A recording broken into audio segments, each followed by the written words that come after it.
Hey guys, may share na naman ako sa inyo. So, pumunta kami sa restaurant ng Indian. So, ang tawag dito ay silver spoon. So, ito yung mga menu nila guys. Ang daming pwedeng orderin. Pero syempre, ang in-order lang namin ay yung kilala namin para hindi naman masayang. So, ito yung rice nila guys. Kung gaano kadami at mura lang yan. 7 real. And then, chicken na may buto-buto na prinay. Syempre, spicy pa rin kasi mga pagkain nila guys, mga spicy. Mahilig naman ako sa spicy, yon. And then ito din guys, yung pang sahog. Ang sarap nito, isahog mo sa rice, yan. And then may ano din sila, gulay-gulay dyan. And then yung chicharon guys, grabe ang sarap.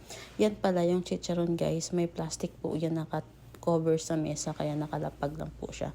So nag-add kami ng another menu na chicken spicy pa rin. So ayan guys, so ang review ko sa kanilang food ay masarap kasi spicy. Ayun.